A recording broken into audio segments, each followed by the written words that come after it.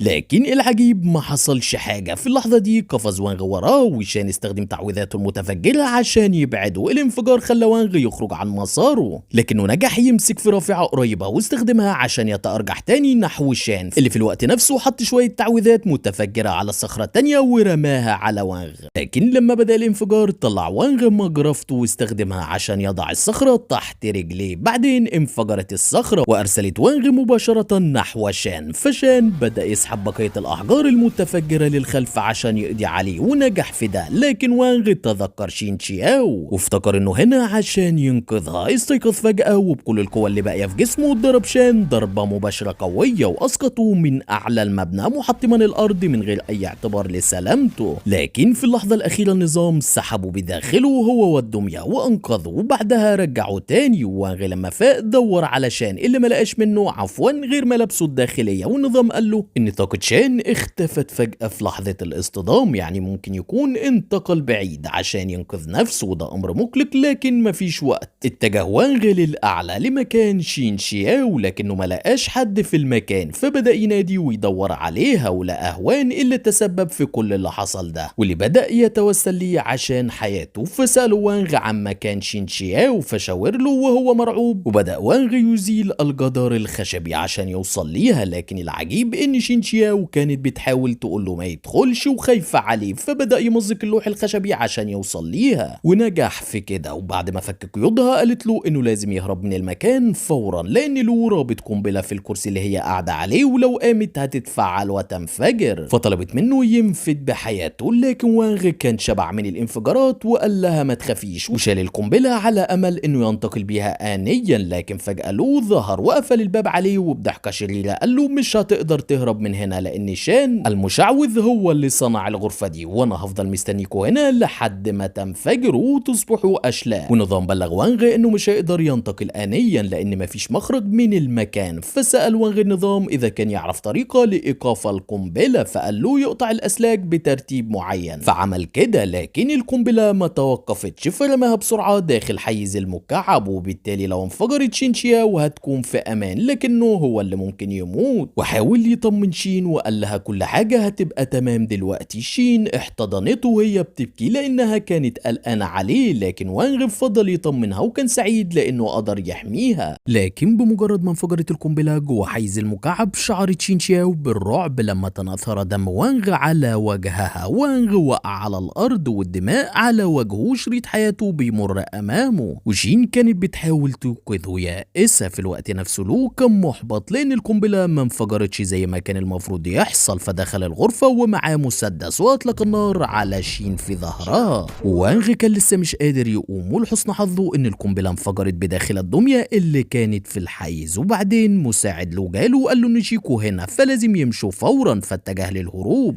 اما شين فسقطت على وانغ مصابة بالطلقات، ولما فاق وانغ ما كانش مصدق انه نجا، لكن الواقع صدمه اكتر لما شاف ايده مغطاه بدماء شين، فحاول يتغلب على الالم وينقلها للمستشفى. لكن في اللحظة دي ظهر شيكو وقال له انه مش هيقدر ينقذها. شيكو نقل شين بعيد عن احضان وانغ واستعد عشان ياخدها بعيد. وانغ كان بيحاول يحصله، فشيكو قال له انت اصلا مش عارف تحمي نفسك، وقفز بيها من الشباك. فجرى على الشباك وبص لتحت ظنا منه انه رماها، لكنه صدم وبلم لما شاف شيكو طاير في الهوا، واللي قال له انت ما تعرفش اي حاجة عني ولا عنها ولا عن العالم الخارق، وكل اللي حصل ده بسببي، وبالتالي انا ههتم بكل حاجة. واختفى فجأة هو وشين شياو طارقا خلفه. وانغ مدمر مش فاهم حاجة، وكل اللي فارق ليه وألمه فقدانه لحبيبته. دلوقتي المصيبة مش في اختفاء شين شياو فقط، لكن المكعب كمان مش بيرد عليه، وبالتالي هو حاليا مش عارف يعمل ايه. في اللحظة دي وقفت سيارة خلف وانغ وطلعت منها سيدة اتجهت نحوه وقالت له انها تعرف مكان له، واخدته الكافيه قريب وقالت له قبل ما اقولك على مكانه عندي سؤال واحد ليك، ليه اصحاب القدرات الخارقة والمقاتلين محدش يعرفهم رغم كل الفوضى والدمار اللي ممكن يتسببوا فيه؟ فوانغ قال لها ممكن بسبب انهم شاطرين في تغطية اثرهم، لكن السيدة قالت له غلط وشرحت له ان في منظمة مسؤولة عن التغطية على كل الادلة على الانشطة الخارقة للطبيعة. ورغم انه وانغ قال انه مش مهتم بالموضوع، قالت له انه لازم يبدأ يهتم لانها بتحميه في السر بدون ما يعلم من زمان. لكن وانغ سخر من كلامها وقال لها ولما انت بتحميني ليه في 3 ورايا مستعدين لقتلي؟ وهنا السيدة توترت لحظة واستعدت لاخراج سلاحها هي ورجالتها، فطلع طلب منها تكون حذرة جدا في خطوتها الجاية، وقال لها انه مش ناوي يقاتلها وكل اللي فارق معاه يوصل لمكان له، فياريت تكملي كلامك والا همشي. فهدأت السيدة ومو لمح هويتها.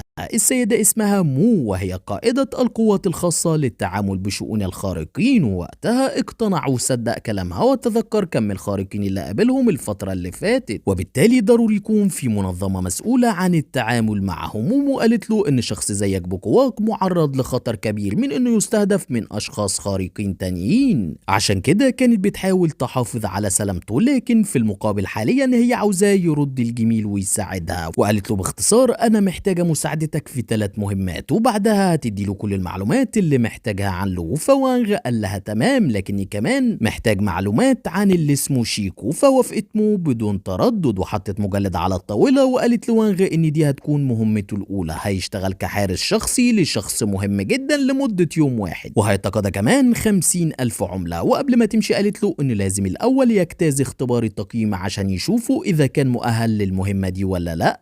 وبعدين بنشوف مو في سيارتها ومساعدها سألها عن سبب اختيارها لوانغ تحديدا على الرغم من انه ممكن ما يكونش محل ثقة. فقالت له ان البحث عن الثراء بيحتاج للمخاطرة، ده غير انها متابعاه من وقت ايقاظ قوته وما عملش اي حاجة شريرة لحد دلوقتي، ده غير انه كمان قدر يقاتل العديد من المقاتلين من المستوى بي، وده السبب في تصنيفه على انه من المستوى بي في سجلاتهم، لكن عندها احساس انه قادر على اكتر من كده. وطوال الوقت كان وانغ واضع المكعب على سيارتها وهو بداخل فضاء المكعب وسامع كل حاجة، وعرف انه كل غرض مو البحث عن الثروة من وراء الخارقين، لكنه ما كانش قلقان لان التعامل معاها هيكون سهل لو كل اللي عايزاه هو استخدامه لرفع سمعة منظمتها. لكنه سمع مساعدها بيسألها اذا كانت ناوية فعلا تديله كل المعلومات اللي عندها عن لوم، وقالت له ما تقلقش لانها لو عملت كده هتكون كارثة، وبما انه وانغ ما يعرفش حاجة عن عائلة لوم فهي ممكن تديله شوية معلومات غير سرية، معلومات تافهة يعني. وده اغضب وانغ لانها بالشكل ده بتستغله وبتحاول تخدعه، لكنه برضه قرر يكمل معاها لانه في كلتا الاحوال ما يعرفش اي حاجة عن لو او شيكو. في اليوم التالي وانغ اتجه للمكان اللي قالت له عليه لاجراء الاختبار، ولما وصل اكتشف انه مش لوحده المرشح للمهمة دي، كان في عدد كبير من المقاتلين موجودين. وبعدين وقف راجل امام الجميع وقال لهم انه هيكون المسؤول عن اختيار الشخص اللي هيكون حارس شخصي للسيد بياو، والاختيار هيكون بناء على اختبارات هتتم، واللي تم اختياره بالفعل للمهمة هو عدد قليل. بمجرد ما تجمعوا تم تقديمهم للشخص اللي هيحرسه السيد بياو، واللي هنأ الجميع على تأهلهم ليكونوا حراس شخصيين ليه. وبعدين تم ايضاح ان هيكون في حوافز تانية بجانب الدفعة الاساسية اللي هي كانت 3 مليون جنيه، لكن وانغ صدم لما سمع الرقم لان اللي قالت عليه مو اقل من كده بكتير. ولما سأل الراجل قال له ان الفلوس اتدفعوا بالفعل لوكيلته السيدة مو. وانغ طبعا كان هيتشل واكتشف انه تعرض لاكبر عملية نصب في التاريخ، لكن حاليا مفيش حاجة في ايده غير انه يكمل المهمة. وفي الطريق بدأت سيدة تفهمهم تفاصيل المهمة والحفل اللي هيكونوا فيه متواجدين مع السيد بياو لحراسته، وسلمتهم مجلد فيه كافة التفاصيل وقالت لهم هيكون في 7 مهام، ومن بين المهام دي المزاد، وفي المزاد ده في عنصر معين السيد بياو بيدور عليه. ورتهم صورة لقناع قديم وقالت لهم مهمتهم يساعدوه في الحصول على القناع ده بأي ثمن. ولفت نظر وانغ الصورة فسألها إذا كانت تعرف إيه ده، فقالت له إن ده جوهر الأوبسيديان. وهنا وانغ تذكر إن في الوقت اللي انفجرت فيه القنبلة داخل المكعب النظام كان قال له إنه محتاج يحصل على حاجة فيها الحجر ده أو حاجة شبه كده عشان يرجع للعمل تاني. وبعدين وصل الجميع للحفلة وظهر شخص رحب بالجميع وقال إنهم هيبدأوا الحفلة بمسابقة جرس المحارب الذهبي. وفجأة فتح باب في الأرض، ولما واحد من الضيوف بص لتحت شعر بالرعب من اللي شافه تمساح ضخم معلق في رقبته جرس ذهبي، والمطلوب من المتنافسين الحصول على الجرس ده مستخدمين الأسلحة التقليدية فقط، واللي هينجح في كده هو الفائز، والمحارب اللي هيفوز هيحصل على عدد كبير من سبائك الذهب. وأخيرا مسموح فقط للي هيقدر يحصل على الجرس الخروج من الغرفة، يعني من الآخر اللي مش هيحصل على الجرس هيكون ميت. وهنا وانغ أدرك إن الوظيفة دي ملهاش علاقة بكونه حارس شخصي، كل الأثرياء اللي هنا عاوزين يستمتعوا بعرض دموي ترفيهي بالنسبة ليهم من أجل المتعة. وبدأت المسابقة ودخل أول محارب كان قوي البنية وصرخ بأعلى بأعلى صوته واتجه مباشرة نحو التمساح. وطبعا التمساح ما توصاش وجبة ببلاش، انقض عليه وقتله في الحال. بياو كان مستاء لأن القتل ده كان حارسه وكان معلق عليه آمال كتير، لكنه طلع ضعيف عكس ما توقع. لكن وانغ ما كانش شايف ان الحارس ضعيف، لكن التمساح هو اللي كان فيه حاجة غريبة لأنه أقوى بكتير من الطبيعي وأسرع. والمذيع قال للجميع ان التمساح ده مش عادي، هو في الحقيقة نموذج تجريبي تم تصميمه بيولوجيا بواسطة شركة دول للتكنولوجيا الحيوية. التمساح ده قوته أقوى بمرة ونص عن الطبيعي. وبما ان الكل باين عليهم منزعجين شوية بعد وفاة الحارس الأول، المذيع زود مجموع الجوائز بنسبة 30% وسأل إذا كان في المزيد من الحراس الشخصيين مستعدين يقبلوا التحدي. واحد من حراس الضيوف قرر يشارك تنفيذا لأوامر سيده، واختار مجموعة من الأسلحة اللي يقدر يقاتل بيها عن بعد ودخل للغرفة. وانغ كان متعجب ليه في حمقى ممكن يضحوا بأنفسهم بالشكل ده عشان المال، لكن واحد من زملائه قال له إن كل ده كان في العقد اللي وانغ أصلا كسل يقراه. زميله وضح له إن العقد بيقول إن لما مفيش حد تطوع للعبة الموت هيتم اختيار حد بشكل عشوائي وإجباره على المشاركة. وانغ قال إن ده مش عدل خالص، لكنه فهم السبب في إنهم هيحصلوا على مبلغ كبير زي 3 مليون مقابل المهمة دي، لكنه للأسف في كل الأحوال هيحصل على 50,000 فقط. وفي الأثناء دي في غرفة التمساح كان تمكن المحارب من توجيه ضربات عديدة للتمساح من بعيد، وبفضل سرعته ودقته هو واثق إن استراتيجيته هتوصله للنصر. لكن رغم إصابة التمساح ما كانش باين إنه متأثر خالص. وأثناء ما الحارس مستعد لتنفيذ ضربته النهائية راح التمساح ضربه بشكل غير متوقع بديله وسحقه على الحائط كأنه حشرة. والمذيع عشان يحمس الحراس أكتر رفع الجوائز مرة تانية ل 30% وسأل إذا كان في مزيد من المتطوعين. المرة دي مفيش حد عايز يتحدى التمساح، الكل كان خايف. فحد من حراس بياو قال له حاجة وبعدها قال لكل الحراس إن لو أي واحد منهم قدر يسقط التمساح بنجاح هيديهم ضعف مبلغ الجائزة كمكافأة. ودخل الحراس الشخصيين يراجعوا نفسهم لأنهم بالفلوس دي حياتهم هتتغير تماما. وتفاجئ وانغ من مدى سهولة تأثير الفلوس على البشر. في اللحظة دي واحد من حراس أحد الشخصيات واسمه مودي طلب من سيده الاشتراك، وهنا أحد حراس بياو ملقب بالسم الذهبي طلب هو كمان المشاركة، وبكده هيكون في تغيير في القواعد. وطبعا وانغ ما كانش فاهم حاجة. الفتاة اللي جنبه قالت له لو شارك أكتر من محارب في مقاتلة الوحش لازم الأول يقاتلوا بعض حتى الموت، والفائز هو اللي هيقاتل الوحش. وبدأ فعلا القتال بين مودي والسم الذهبي، لكن فجأة السم باغت مودي وعضه وبدأ في امتصاص دمه لحد ما تركه جثة هامدة. واحد من الحراس وضح لسونغ ان السم الذهبي عنده القدرة على تعزيز قوته القتالية عن طريق امتصاص دماء خصومه، وكل ما كان الهدف أقوى السم الذهبي بيبقى أقوى. لكن في جانب سلبي للموضوع، لأنه بعد ما تأثير زيادة الطاقة يزول السم الذهبي بيبقى خايف من الضوء والبرد. وبعدين دخل السم لغرفة التمساح بدون أي سلاح، فالكل تعجب وقالوا مجنون ده ولا إيه. بمجرد دخوله للغرفة التمساح اتحرك ناحيته وحاول ياكله، لكن السم الذهبي قفز على رأس التمساح وقبله. بعد ثانية واحدة اتقطعت رأس التمساح بالكامل وأخذ الجرس وسلمه للمذيع. وهنا المذيع هنأه لكون أول شخص ينجح في قتل الوحش وحصل على الجائزة. وبعدها المذيع قال إن دي كانت البداية فقط والتقيل لسه ما جاش، وبدأ المسابقة التانية. وبعد ثواني ظهر الوحش التاني، والمذيع قال الوحش ده عنده رشاقة القطط وقوة عشرات الدببة. الكل خاف بمجرد ما شافوا شكل الوحش. والمذيع كمل كلامه وقال إن نقطة ضعف الوحش الوحيدة إنه قاسي جدا لدرجة إنه أكل المسكين اللي علق له الجرس، وتساءل عن البطل اللي قرر يشارك. أما وانغ فكان قلقان ومتوتر وحاسس إن في حاجة غريبة هتحصل لكنها مش متعلقة بالوحش ده. في حد في المكان بيخطط لحاجة سيئة. وبعدين تم الإعلان عن الجائزة اللي كانت ضعف الجائزة اللي فاتت، وظهر الحارس اللي هيشارك في التحدي وحاول بسرعة يهاجم الوحش بسيفه. لكن العجيب إن الوحش تجاهله وبسرعة هجم ناحية سقف الغرفة محاولا كسر الزجاج. الحضور خافوا وبدأوا يهربوا من المكان، ورغم إن المذيع حاول طمأنتهم لكن ما حدش سمع له. والوحش بضربة رأس صنع تشققات في الزجاج، والمقاتل حاول يهاجم الوحش لكن الوحش كان سريع جدا واختفى من أمامه وهجم عليه من الخلف، وفي لحظة قضى عليه تماما. وبعدين أخذ سيف المقاتل وبدأ يحاول يكسر بيه الزجاج. وأثناء ما الكل مش فاهم اللي بيحصل واحد بس اللي كان عارف، وهو وانغ اللي كان متأكد إن السم الذهبي هو اللي تسبب في زيادة عدوان الوحش المفاجئ، لأنه لمحه بيرش مسحوق لما كان بيقاتل التمساح. لكن مفيش حد لاحظ ده غيره بسبب قدرته الخارقة. وقتها وانغ ظن انه عمل كده عشان يحصل على ميزة اضافية امام التمساح، لكن دلوقتي بقى واضح انه كان بيجهز للي بيحصل دلوقتي لسبب هو مش عارفه حاليا. في اللحظة دي الوحش قدر يكسر الزجاج وحاليا الكل اترعب وبدأوا يهربوا. اول شيء عمله الوحش اتجه للمذيع، لكن تصدى ليه مورونوك احد الحراس الاربعة الموجودين في المكان وضربوا بعيد. المذيع شكر والسيد بياو وحراسه واللي من ضمنهم طبعا السم الذهبي كانوا واقفين. وقتها فهم وانغ ان كل ده من تدبير بياو اللي كان عامل نفسه متفاجئ ومش فاهم اللي بيحصل، لكنه قال مصلحة بالشكل ده هقدر ادور في المكان براحتي عن الحجر اللي محتاجه لتشغيل النظام. لكن حد من منظمي المكان من الحراس الاربعة قال للكل يفضل مكانه وطمن الكل ان الوضع تحت السيطرة. وبعدها مباشرة احد حراس المكان تمكن من ضرب الوحش على رأسه وافقدوا الوعي. الامر كان اسرع مما توقع وانغ، فقال يعني بياو عمل كل ده على الفاضي. لكن بعدين ادرك ان في حد مش موجود، الفتاة مومو. دي كانت الخطة. في الاثناء دي كانت مومو قدرت توصل لخزنة الكنوز، واثناء محاولتها فتحها وصل احد الحراس ودارت معركة قوية بينهم وتم محاصرتها من حارس تاني، لكنها نجحت في التخلص منه بسهولة. واثناء محاولتها للتصدي للتاني تم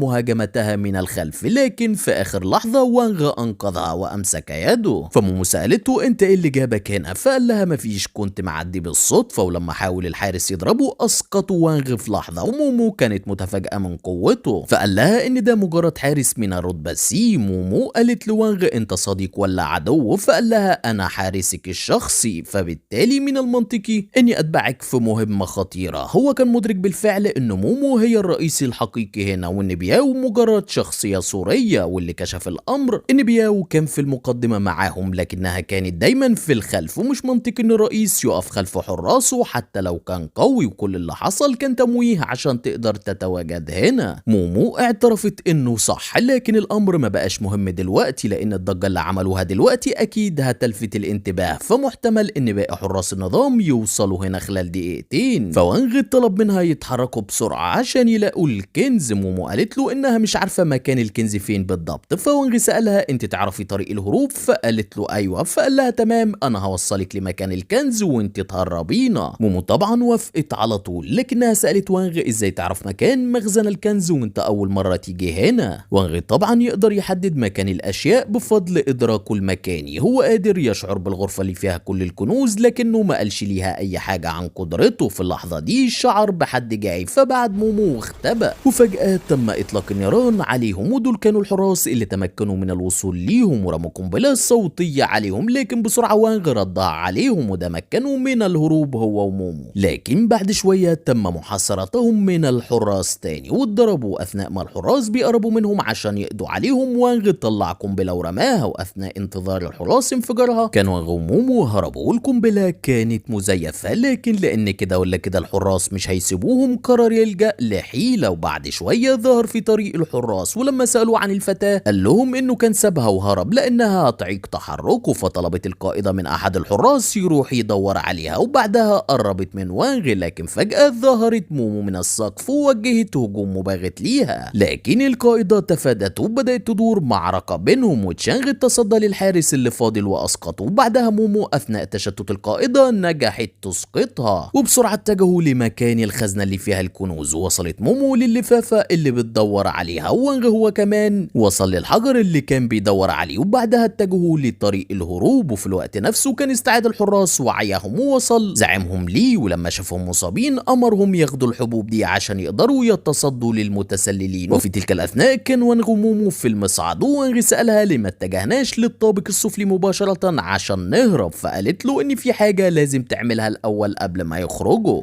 وقالت له ممكن تمشي لو انت عاوز. لكن وانغ اصر يفضل معاها لانه حارسها الشخصي، وكان في انتظارهم بعض الحراس مستعدين باسلحتهم. واول ما وصل عندهم اطلقوا النيران فورا، لكن مومو بسرعة اتعاملت معاهم وكملوا طريقهم. لكن لاحظوا ان في الكثير من الدماء امامهم، ورغم تحذير وانغ ليها دخلت مومو للغرفة اللي طالع منها الدم، وده مختبر الابحاث البيولوجية الجينية الخاصة بشركة دو اللي فيها بيطوروا الحيوانات، واللي فيه بيحاولوا يصنعوا اقوى وحش متطور جينيا. مومو قالت المشكلة مش في الحيوانات اللي بيعملوا عليها تجارب، لكن الرعب كله هنا في الغرفة دي. وانغ لما دخل صدم من كم الكائنات الغريبة اللي في المكان، وكان في واحدة في انتظارهم وقالت لهم البروف في انتظاركم. وانغ كان متعجب لانه واضح انها كانت عارفة بقدومهم. ولما البروف وصل مومو قالت له فين العلاج الجيني الخاص بجدي اللي وعدتني بيه؟ انا جبت اللي انت طلبته. فمومو قالت له اتأكد الاول ان العلاج تمام. فقال لها الحراس اللي انت قابلتيهم كلهم كانوا ضعاف، لكن بالعلاج ده تطوروا واصبحوا اقوى زي ما شفتي. لكن رغم نجاح الامر بنسبة 95% السيد دو اوقف تمويل الابحاث دي لانه عاوز يصنع سلاح بيولوجي للجيش. وهنا اندفعت ناحيته مومو وسألته تاني فين العلاج؟ فقال لها هو مش معايا حاليا، لكن لو حصلت على اللفيفة هقدر احصل على التمويل الكافي وشوية تجارب بسيطة على البشر هقدر اصنعه. وكلامه ده اغضب مومو جدا، فنزلت فيه ضرب وكانت هتموته. لما حاولت مساعدة البروف في ايقافها ضربتها وقالت لهم انتوا شوية حثالة ازاي تعملوا تجارب على البشر، وقررت تدمر المختبر باللي فيه. واثناء ما كانت بتتحرك وانغ شعر بالطاقة في صدره واختفى داخل المكعب. ومومو لما لفته ما لقيتوش ظنيت انه خلع وسابها، فقررت تدمر المختبر بمفردها. في الاثناء دي وانغ دخل المكعب ولقى النظام رجع تاني بعد امتصاصه لقوة الحجر. وانغ كان سعيد لسماع صوت النظام مرة تانية، والنظام بلغه ان من امتصاص الكنز تم ترقية المكعب ومساحته زادت، وكمان زادت قدرة وانغ للضعف. وكمان حصل على مهارة جديدة اسمها الهبة الخارقة اللي بتسمح له بمشاركة قوة مؤقتا بما في ذلك النقل الآني مع شخص تاني أو أي حاجة. وفي الأثناء دي كانت مومو أطلقت بعض الوحوش للتصدي وتعطيل الحراس اللي بدأوا بالفعل في اصطيادهم وقتلوا منهم فعلا، لكن الزعيمة والحارس التاني تمكنوا من القضاء عليه ونجحوا في الوصول لمومو ومباغتتها. لكن مومو تمكنت من التصدي للهجوم ودارت معركة قوية جدا بينهم، والقائدة تمكنت من تثبيت مومو، والحارس استغل الفرصة ووجه ليها ضربة قوية جدا طيرتها. واثناء ما كان خلاص هيوجه ليها القضية ظهر وانغ بطريقة مبهرة ومنعه واسقطه في الحال.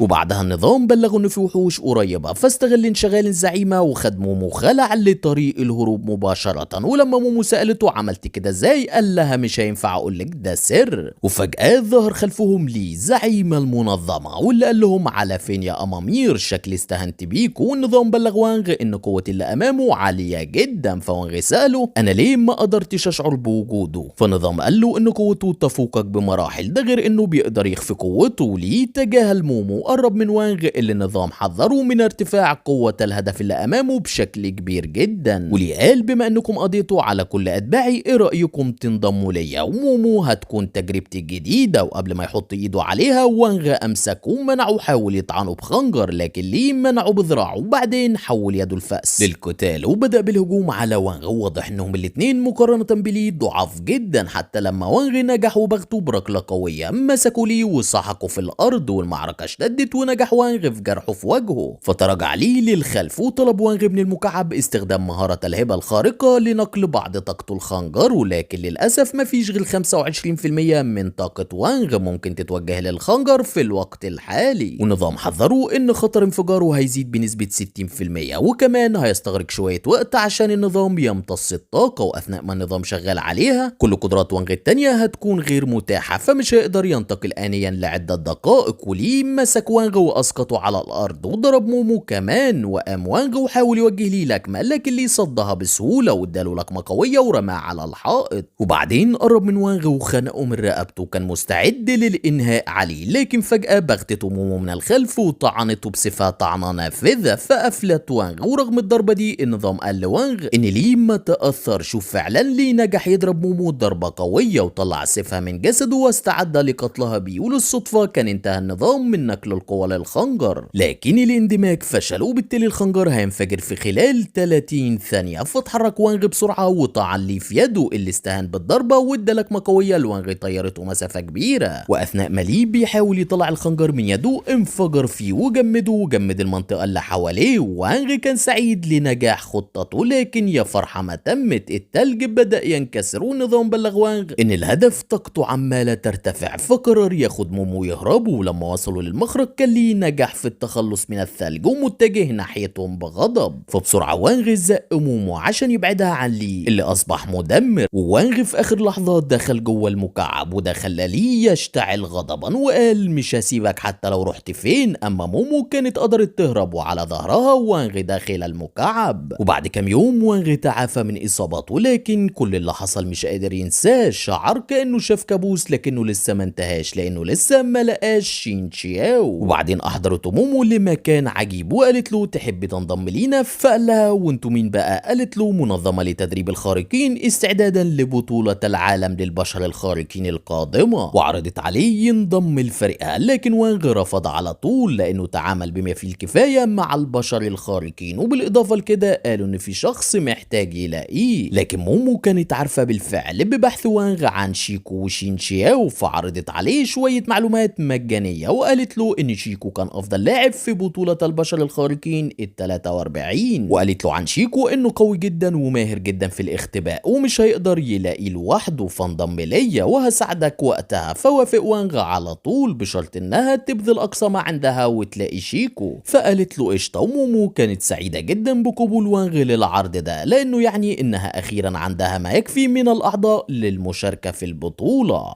وبس كده أساطير يكون انتهى الموسم الأول من حكايتنا. ما تنساش لو الحكاية عجبتك أو ما عجبتكش اعمل لايك وتعليق برأيك يا صديقي، ولو انت أول مرة تشوف حاجة لينا ما تنساش تعمل اشتراك وتفعل الجرس عشان تكون أول واحد يشوف الحاجات الجديدة. سلام.